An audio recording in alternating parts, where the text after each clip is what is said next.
আসসালামু আলাইকুম, আশা করি সবাই ভালো আছেন। তো আমরা দেখেন একটা জিনিস খেয়াল করি, এখানে মার্কেটের টার্গেটটা যদি মার্কেট ফিল আপ করে তাহলে মার্কেট কিন্তু নিচে যাবে।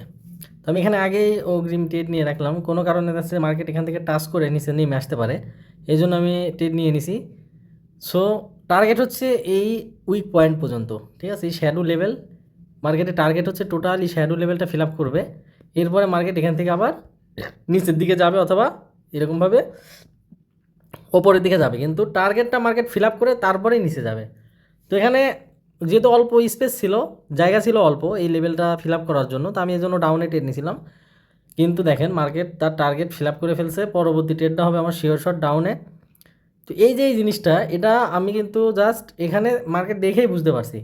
কারণ কি, এরকম পরিস্থিতিতে আমি বহুবার ট্রেড করছি, এরকম পরিস্থিতিতে ট্রেড করতে করতে এগুলো মুখস্থ হয়ে গেছে। তো এই জিনিসগুলো আপনাদেরও করতে হবে, মার্কেটে সময় দিতে হবে এবং মার্কেটে মনে করেন নিজের জীবন যৌবন লাগাই দিতে হবে, তাহলে আপনি মার্কেটের চলাফেরা, মার্কেটের মুভমেন্ট, মার্কেটের যে গতিবিধি ইজিলি বুঝতে পারবেন। মার্কেট কোথায় থেকে রিভার্স করবে, কোথায় কোন ক্যান্ডেল তৈরি হবে, কোথায় মার্কেটের টার্গেট, এই জিনিসগুলো আপনি খুবই সহজে বুঝতে পারবেন যদি আপনি মার্কেটে সময় দেন এবং মন দিয়ে মার্কেটকে বোঝার চেষ্টা করেন। বা এখানে জাদু ম্যাজিক কোনো কিচ্ছু নেই, শুধুমাত্র আছে মার্কেটকে বোঝার সিস্টেম। আপনি যদি একবার মার্কেটকে বুঝতে পারেন, একবার যদি মার্কেটের যে পালস এটা যদি আপনি ধরতে পারেন, তাহলে আপনার লাইফ আর কিছু করতে হবে না। আচ্ছা, এখানে দেখেন লেভেল ব্রেক করে ফেলছে। তো যেহেতু এখানে লেভেল ব্রেক করে ফেলছে, পরবর্তীতে আমার যে কাজ এইটা আগে দেখতে হবে। আমি একটু লং টাইমের ক্যান্ডেল করে দেখি, ঠিক আছে। আচ্ছা, লং টাইমের ক্যান্ডেলে এখানে বোঝা যাচ্ছে যে মার্কেট আপে যাবে না ডাউনে যাবে, টোটালি মার্কেট আপ ট্রেন্ড, কিন্তু মার্কেট এখান থেকে ডাউনে যাবে, মার্কেটের টার্গেট মার্কেট হিট করছে। তো সেক্ষেত্রে মার্কেট এখান থেকে ডাউনে যাবে, কিন্তু 1 মিনিটের ক্যান্ডেল লস হয়ে গেছে, আমার ট্রেড লস হয়ে গেছে, সমস্যা নাই, আমি ছোটো ছোটো ট্রেড নিচ্ছি যাতে রিকভারি করতে পারি। দেখেন এখান থেকে এখন আমি ট্রেডটা নিব হচ্ছে 3 মিনিটের, এবং ডিপ প্রফিট হবে আমার ট্রেড। এইখানে মার্কেট যতই ওপরে যাক সমস্যা নাই, আমি ছোটো ছোটো ট্রেড নিচ্ছি, জন্য বেশি মাল্টিপল ট্রেড নিচ্ছি। দেখেন এই জায়গাটায় কি ঘটনাটা ঘটবে, এখানে এই জিনিসগুলো জাস্ট আপনাকে আগে থেকে জানতে হবে যে এইরকম হইলে এরকম হইতে পারে, এইরকমভাবে যদি মার্কেট ব্রেক করে তাহলে পরবর্তীতে কোথায় যাবে, অথবা ব্রেক করার আগে মার্কেট কোথায় যাবে, এই জিনিসটা জাস্ট আপনাকে জানতে হবে। যেহেতু এটা মার্কেটের টার্গেট ছিল, সরি, যেহেতু মার্কেটে টার্গেট এটা ছিল, তো আমি আগেই ট্রেড নিয়ে নিয়েছিলাম, মার্কেট টার্গেট ফিল আপ করছে, ছোট্ট করে ব্রেক দেওয়ার কারণে আমি আবার ডাউনে ট্রেড নিয়েছি, কিন্তু মার্কেট আবার একটা ফলস ক্যান্ডেল তৈরি করছে।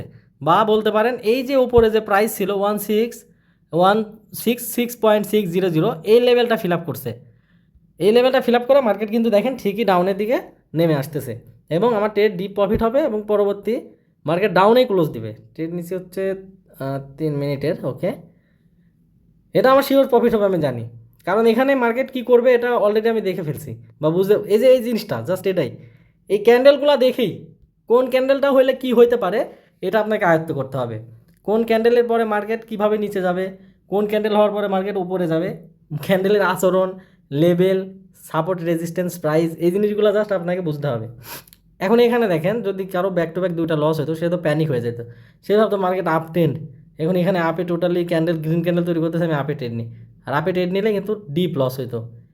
এই যে এই জিনিসটা, এটাই মনে করেন আমাদের ভিতরে সবচাইতে বেশি মানে ভুল যেটা হয়, আমরা ভয় পাই, আমরা দুই একটা ট্রেড লস হওয়ার পরে আমাদের ভিতরে অ্যানালাইসিস কাজ করে না, আমরা ভুলভাল সিদ্ধান্ত নিয়ে মনে করেন আমাদের ট্রেড লস করি। তো যখন আপনার লস হবে, লসটা কেন হলো এটা আগে আপনাকে আইডেন্টিফাই করতে হবে। কেন লস হলো, মূলত আপনি যে অ্যানালাইসিস করে ট্রেড নিলেন এটা লস হইলো কেন, লস হওয়ার পরে আপনার যেটা টার্গেট ছিল, মার্কেট এরকম হওয়ার কথা ছিল কিন্তু ওইটা না হয়ে আপনার উল্টা হইলো, উল্টা হওয়ার পরে কি হবে, আপনি যেটা অ্যানালাইসিস করছেন ওইটা না হয়ে অন্যটা হয়েছে, কিন্তু অন্যটা হওয়ার পরে কি হবে এইটা আপনাকে জানতে হবে। যদি এটা জানা থাকে তাহলে 100% আপনি এখান থেকে প্রফিট বের করে নিতে পারবেন। আমি দেখেন এখানে আমি বলছি যে এখান থেকে মার্কেট টার্গেট ফিল আপ করে ডাউনে যাবে, আচ্ছা যায় নাই, এইখান থেকে মার্কেট একটা ফলস ক্যান্ডেল না রিয়েল ক্যান্ডেলই তৈরি করছে, কারণ কি তার এখানে একটা আরেকটা লেভেল ছিল, এই লেভেলটা ফিল আপ করছে, এবং আমি মার্কেট দেখছি যে মার্কেট টোটালি আপ ট্রেন্ড ছিল, ঠিক আছে, কিন্তু তার ট্রেন্ড অলরেডি শেষের দিকে, হ্যাঁ, টোটালি আপ ট্রেন্ড কিন্তু ট্রেন্ড শেষের দিকে, কারণ মার্কেটের একটা রেঞ্জ থাকে যে মার্কেট এই পর্যন্ত যাবে বা এই পর্যন্ত যাইতে পারে, মার্কেটটা সারা জীবন সারাক্ষণ শুধু আপেই যাবে এরকম না, আবার শুধু যে ডাউনে যাবে এরকম তো না, মার্কেটের একটা টার্গেট থাকে, মার্কেটের একটা রেঞ্জ থাকে। তো যাই হোক, বিষয়টা আশা করি বুঝতে পারছেন, এটা শুধুমাত্র প্র্যাকটিসের খেলা। আপনি এখানে যত প্র্যাকটিস করবেন, যত সময় দিবেন, তত আপনি এই ভাষা বুঝতে পারবেন। আপনি যখন একটা ইংলিশ ভাষা শিখবেন বা আরবি ভাষা শিখবেন বা হিন্দি শিখেন, যেটাই শিখেন না কেন, ওই ভাষাটা আপনাকে এত পরিমাণে প্র্যাকটিস করতে হবে যেন আপনার চিন্তা করার আগে আপনার মুখ দিয়ে বের হয়। এটা এত পরিমাণে প্র্যাকটিস করতে হবে। ঠিক ট্রেডিংটাও এরকম, আপনাকে এত পরিমাণে সময় দিতে হবে, এত পরিমাণে প্র্যাকটিস করতে হবে যে ক্যান্ডেলস্টিক হওয়ার আগে আপনি বুঝতে পারবেন যে ক্যান্ডেলস্টিক কী বলতেছে, ক্যান্ডেলস্টিক কেমন হবে, কোথায় থেকে কি করবে। এই জিনিসটা মার্কেটকে আপনাকে দেখে দেখে আয়ত্ত করতে হবে। আশা করি বিষয়টা বুঝতে পারছেন।